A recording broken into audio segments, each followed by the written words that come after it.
सूर्याच्या सोनेरी किरणांनी उजळली बाबासाहेबांच्या जयंतीची पहाट. सूर्याच्या सोनेरी किरणांनी उजळली बाबासाहेबांच्या जयंतीची पहाट. भारत मातेला वंदन करणे, भारत मातेला वंदन करणे करतो मी माझ्या भाषणाला सुरुवात, करतो मी माझ्या भाषणाला सुरुवात.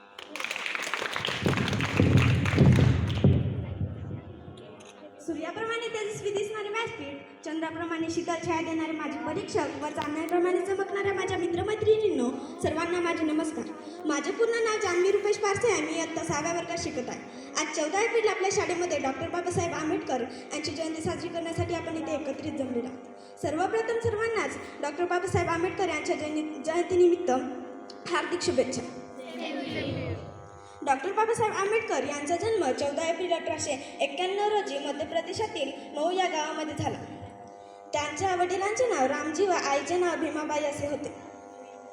डॉक्टर बाबासाहेब आंबेडकर हे 14वे रत्न आहेत. डॉक्टर बाबासाहेब आंबेडकर यांना शाळेमध्ये शिकायला येत नव्हते, तरी ते वर्गाच्या बाहेर राहून त्यांनी शाळा शिकली. 1907 मध्ये त्यांनी मॅट्रिक पूर्ण केली. 1908 मध्ये त्यांचा विवाह झाला. रमाबाईंनी त्यांच्या खांद्याला खांदा लावून त्यांना शिक्षणास मदत केली.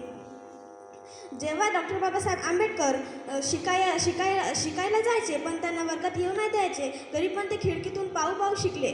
2 वर्ष 11 महिने 18 दिवस त्यांनी मेहनत करून आपल्या भारताला संविधान दिले. डॉक्टर बाबासाहेब आंबेडकर यांनी चौदार तळ्याचे सत्याग्रह केले. डॉक्टर बाबासाहेब आंबेडकरांनी आपल्याला एकच संदेश दिला, शिका, संघटित व्हा व संघर्ष करा.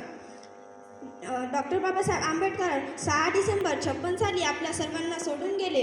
आता मला असे म्हणावेसे वाटते की आले किती गेले किती उडून गेले भरारा, आले किती गेले किती उडून गेले भरारा, संपला नाही आणि संपणारही नाही, संपला नाही आणि संपणारही नाही माझ्या भीमाचा दरारा, माझ्या भीमाचा दरारा, माझ्या भीमाचा. जय हिंद, जय भारत.